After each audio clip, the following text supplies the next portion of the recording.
చిత్తూరు జిల్లా రేణిగుంట గంగమ్మ తల్లికి పాలాభిషేకం వేడుకలు ఘనంగా నిర్వహించారు.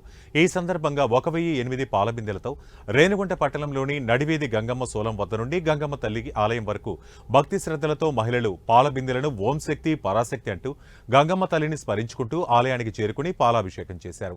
ఆలయం వద్ద గంగమ్మ తల్లికి పాలాభిషేకం నిర్వహించి తమ భక్తిని చాటుకున్నారు. విశేషాలంకరణలో అమ్మవారిని దర్శించుకున్న భక్తులు తన్మయత్వం పొందారు. ఈ కార్యక్రమంలో గంగమ్మ గుడి చైర్మన్ మల్లికార్జున రెడ్డి, సదాశివరెడ్డి, సూరి, జ్యోతినారాయణ మహిళలు పాల్గొన్నారు.